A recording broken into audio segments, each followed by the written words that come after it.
What's going on, everybody? How are you? Hello. Hello. You know me. I'm Stevie, and I'm with some very good friends of mine, Marc Zatorsky and Morell. Did I say your name right? Yes. Morell. Yes. Shawnie. Shawnie, as they all say. Yeah. What we're looking at here is the new office and location of Seaworthy Films, and we are in the back lot of G-Star School of the Arts. And G-Star Studios. G-Star Studios.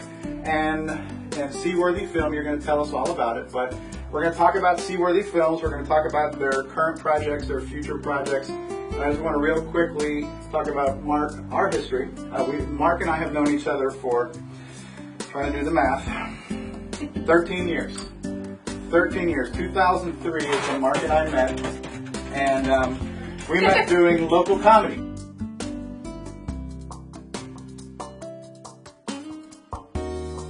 Right, so I was doing stand-up comedy. I met Marc. He started doing stand-up comedy for the first time.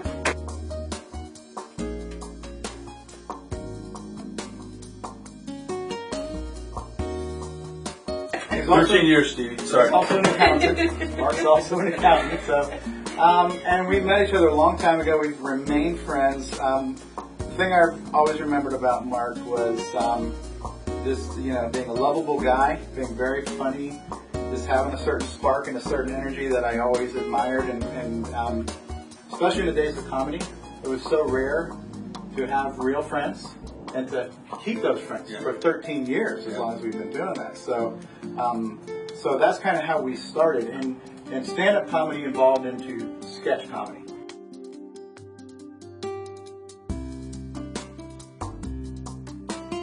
And sketch comedy, Marc started writing a bunch of sketches, and once again, I saw the brilliance in his writing and what he wrote. It was incredible stuff, and we actually formed a sketch comedy troupe, and we actually had several shows, at least one of which was successful. Yes. So, but that was a great exercise, and like everything we've done, we never did it before. Right. And another thing I remember about Marc's journey was, our sketch performances led us to having access to the Burt Reynolds Museum and Theater, where we were rehearsing there. And then we tapped into some people who were very influential in the course change that you took, where we started going there to enhance our comedy and our sketch. You took an acting workshop that pretty much changed your life as far as what you wanted to do when you grow up. Yeah. Right? That was the John D'Aquino class? Well, no, we just, or was it just a whole exposure to that world? Well, I knew that we were filming, doing our comedy troupe, that we were dealing with a bunch of comedians. And I thought that there's more to it than just, now we're doing scenes, we need to have acting. And there was someone that had mentioned he felt embarrassed on the stage. I had everyone dressed in diapers. We were doing a spoof on cribs. And I made this big crib. And I thought, you don't get it. It's not you up there. It's a baby. And if you'd been a baby, it would have worked. Right. And right then and there, I knew I wanted to try to get into the acting part and all that part. So I started going there and I took every class I possibly could. It was a lot of classes, maybe classes 3 days a week. And if we had to remember what year that was, it was right around 2004, 2005? Around there, yeah. So well over 10, 11 years ago. Yeah, more than that. Yeah, it was back. But you transitioned from wanting to be a comedian, a comedy writer, stand-up. You transitioned to being, ultimately to what you are now, which is a writer, director, producer.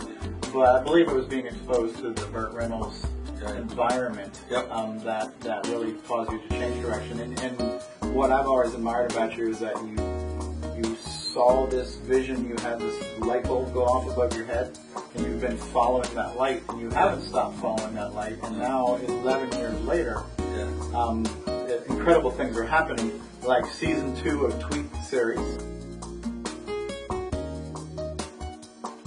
So Marc and I were screenplay writers, and what that means is we would write screenplays and enter them in contests or pitch them, and so we were spending a lot of time waiting to get picked. And I noticed online a person by the name of Joe Wilson, so I'll give him a plug because he changed our path. And it's just like you talked about, you meet these things and it changes your path. And now you're over here, and you never thought you would be there. And Joe Wilson was one of those people. He made a comment, and he was actually quoting somebody else, and the quote is, "Stop waiting to get picked." And he had a same sort of similar journey where he was writing screenplays and waiting to get picked and coming close, and then this happening and this happening, and then finally he just said, "I'm just going to do my own project." And we said, "Well, we're going to just do our own project." So we stopped waiting to get picked, and we realized the internet, as many of your viewers probably know, that's how you're doing your things. We can build our own audience, and there's never been a time in history where humans can be so creative and not wait on someone else to give you a go-ahead. You can create it yourself. And that's what started our path on this. What was your first project? What was your first project? Our first project. For new media or just in general? The very first project. Okay. Well, we were working on we started off we were doing a short that was going to be a Gina and the Git about a genie in training, and it was like 18 minutes long. By the time we kept adding and adding and adding, by the time it got done, we were probably at 65 minutes or something like that. So close to a feature length. Close to feature length, and then you know, with anything that you do when you just go and throw yourself into it, we made plenty of mistakes, but we set out to do something and we completed it and we finished it, and then we just moved on. And from there, Well, give them the lesson on what we went through with that. well, because you know There's a lesson we there. were okay. This is important. We didn't have the right format, movie feature film format that you need to stick by to a certain extent, unless you're putting Tarantino or something like that. And I mean that in a complimentary way, of course, obviously. I'm going to be seeing Quentin later. I'll make sure But and we learned that, you know, we just kept adding these scenes on. It was kind of cute. There were some great things happening, but it didn't have that structure that people look for. And had a good friend of mine who's done a lot of work in Hollywood. He said He saw the movie. he saw the movie. And he says, "Congratulations, you guys set out and you created this thing and you finished it." Because so many people start projects, never finish them. And we're like, "Thanks." And then he went, However. and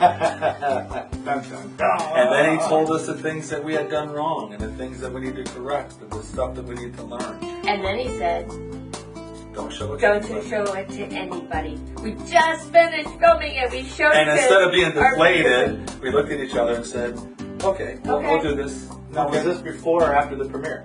After the premiere. After the premiere, yeah, because we had the premiere. Yeah. Yes. And The day, was it the day after or 2 days later? 2 days later. Because 2 days later. This was, Okay. it is I'll on tell you a what, Sunday. Okay. Don't show it to No, anybody. Monday. And we're just Monday. showing it to 500 people. Yes. Okay. No, just don't show it to don't Anybody show it else. anymore. Okay. Yeah. And It's then this was, used I'll tell you what, we were on Oakland Park, close to Andrews Avenue, driving in You the guys car. spot. Exactly. And so we changed at that moment. And that's a critical point, because a lot of people are like, "Oh man, I just put my heart and soul Yeah. in this You thing, don't and everything I understand. get, and I got this, and I got," and they're like, "Okay, well, you need to get better." So And he put us onto some books that would help us in creating beats. As you know, For the story. every movie has a beat to it, and so we studied. And You want to mention that book and then author? save the sure, cat. Save the Cat. Save the Cat. Great Yeah. Good book. I'll put up a screenshot of that. Listen, you'll go and find people that say, Some Save the people Cat. hate it, Some some people hate it, people some people love love it. I Most love people it. like it, some people hate it, but you know, you don't ever look at anything and say, "This is the Bible, this is how it has to be." Right. What you need to do is take something that has a lot of really good information in it and take out of that which you can use yourself to make yourself a better filmmaker. Because the thing about, you know, filmmaking and being independent and starting off, you're gonna make mistakes, you're gonna learn, and that's the only way you're gonna do it. I always say that doing stand-up Not is just the best thing. not just a filmmaker, a storyteller in Yeah, general, yeah. because I know Anything you do in a life lot yeah, of yeah, your but stuff, I was, the gaming community, they're creating these stories out of these games. Yeah. Same thing. They're storytellers. Right, sure. So But I they wanna can gain say- that knowledge as well. well, doing the stand-up was the greatest thing that, one of the greatest things that I ever did to help me who I am today, because you would sit there in your room and you'd write this joke out. It's my joke. And then I'd go up and I'd go and say it on stage. So I'm delivering it. And so it's all me. There's no one else I can fault for it. And that joke doesn't work. And you're sitting there, you hear crickets, and there's 200 people in the audience, and you're like, okay, let's do another one. And that one didn't work. And then let me do another one. And then I got a giggle, and then another one, and that one was great. And you're like, okay, I can do this. I can take the crickets, and I'm going to go home, I'm going to rewrite those. Sure. And it's my fault, it's not the audience's fault, because a lot of times you say, the audience sucks. Yeah, this It's not movie me. was this movie It's was never bad, me. but- It's never me. And then you get off stage next time Company Kills, you go, well, I guess it was me. So what it does is it gives you makes you accept the responsibility of something that doesn't go right, and you're putting it out there to the world. And if it sucks, you suck, and there's all these people seeing it, and you can't be afraid to let people see you suck. You're going to And fail. trust me, they saw me suck. And I just got better, and you just got better, and so that's and this. So many people are afraid to fail and to do this. So that gave me the thick skin not to worry about that. To just get better and work So harder. real-time live performing helped make you a better Absolutely, filmmaker. absolutely. Because you get more immediate access to failure, overcoming failure and working through it. And there's no hiding from it. Yeah. Yeah, You have to accept it, So or you can run off stage. I think it was Ivan Hemingway. I'm not sure. It was a famous writer who wrote. Someone had asked him a question. How do you know? My stuff's gonna be. How do you know if it's good enough? And he says to the young writer, I got news for you. You're gonna suck. You're gonna write bad. Yeah, sure, You just gotta keep writing bad until you're not writing bad anymore. Yeah. And that's just the So process. true. Yeah, it's just the process of anything. So yes. So would you recommend that if somebody wanted to become a filmmaker or content producer, that they try some type of live something in front of real people to get used to overcoming failure and objection? anything that you can do. Any content. Anything doesn't that you have can to be do. live. Doing the stand-up helped me learn the structure of writing a joke. It helps you learn the timing of saying a joke. And I was telling Steve earlier today, I says, I edit. Editing, knowing how this piece is going to edit, makes you a better director as you're filming. You know what you need to get. You don't have to be able to do everything, but if you do everything for a bit, and we produce, and then we direct, and you have all these things that you're doing, it makes you better because you learn the whole process. And so, we're not going to sit here and write a script where there's a King Kong on the top of a school. Well, we can't do that. If we have something else, we know how to edit to get from one place to the other. So anything that you can do in the field will help you be better in the long run. But it takes work, it takes time. And if you want to just go out and make Gone with the Wind on your first attempt, we hope you can. Because there's plenty of room for plenty of storytellers.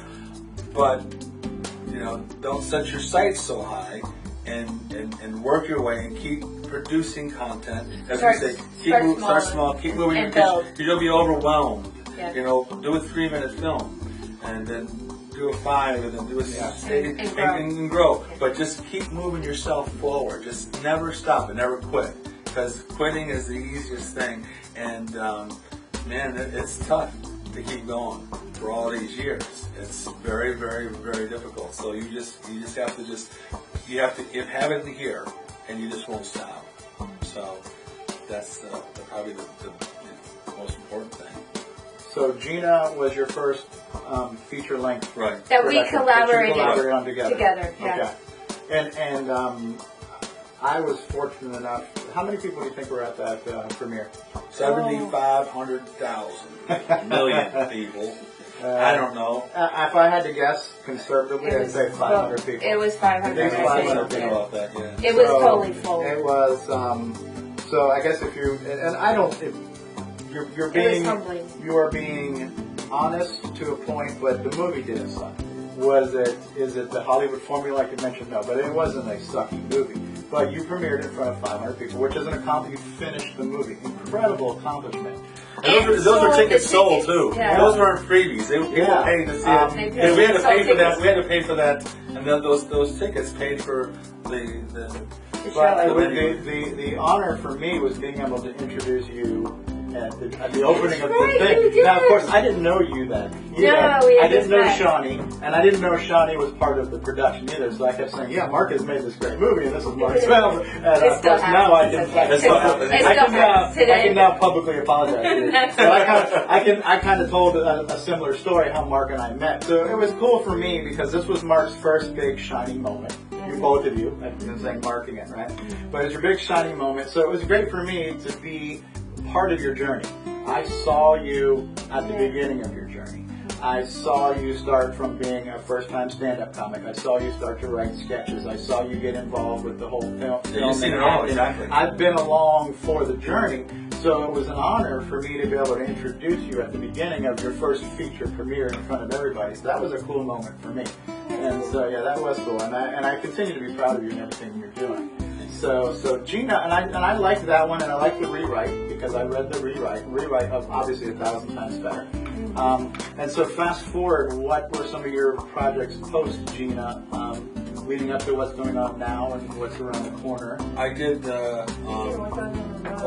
Well, first of all, before Ortho and Remote, I started teaching film production at a really great school called Dream Middle School in Morell, Palm Beach, and they're one of those thinking outside the box people. We had a film production class there, so I would, probably do 25 student films, which is, and I would write them too. So, the students would act and do a little behind the scenes, and then they said, "Well, let's raise the bar, do something bigger next year." And I said, "Okay, let's do a TV show and we'll get it on local TV. We'll buy some merchandise." And they're like, "Okay, but you're gonna do it, right?" I'm like, "Yeah, don't worry." Okay. So we did it. So we did that. We had auditions. I completely forgot about that. It was Daydreamers, and we put that on local Fox affiliate, and we did that. And you produced that show. We wrote it. What was the format or style of the show? Kind of Saturday Night Live-ish for children. Kids. Okay. Sketch comedy. There we have Kids some sketch. posts, and then we had some different sketches, vignettes of things. So we did that, and that was really cool. And then I think that we did. We were going back and forth between 3,540 some odd minutes. This feature film we were thinking about doing. We're doing spec screenwriting. And I know we had a table read for that. And then I think that we went and did Ortho on his remote. And that was that was our first little tippy-toe online. Yeah, let's see what this is That all was about. a web series. Yeah. And that was a We brand only did new three concept for you. Yeah. Okay, I remember seeing that. I mean, you showed me the season edits on that. I was impressed with the whole concept and the editing and the production values. I had a lot to learn during that process too about the whole online presence and learning about YouTube, learning how to build an audience. That was and social media, the Twitter, the Facebook, and how all those are working parts of your storytelling process in building an audience. And it started with Ortho. Okay. And here's a lesson on if you work really hard, you're fortunate, and we say this humbly, but when we did Ortho and his remote, I think we had 8 actors audition for it. And we started Tweet season 1. We said to ourselves, this thing's going to needs a really top lead actress, and it needs a cornerstone. And we were fortunate that Taylor Blackwell came on. She's a fabulous talent, and Avery Summers, who has all this fabulous work she's done. They've both done fabulous work in Hollywood. They came on board, and we got this show going. The next year, season 2 for Tweet, we had about 350 people submit to audition in 6 weeks' time. This year now we're moving into a completely new series called Insanity, Florida. It's about a small town called Insanity. The town is small, the crazy. That's a great tagline. Yeah, thanks. And in probably 2-3 days, we had 350 submissions. We're over 1,000 now, Wow. and it just grows by leaps and bounds every day. I don't even promote it anymore because we can't handle it anymore. So it's just really taken off, and so that I think people have seen. I guess want to be associated with it. We try to run a professional set. We empower women, as Hollywood doesn't. We use real teams in front and behind the cameras. Hollywood doesn't. You know, we don't have 28-year-olds playing 16-year-olds. We have 16-year-olds playing 16-year-olds. That was really important.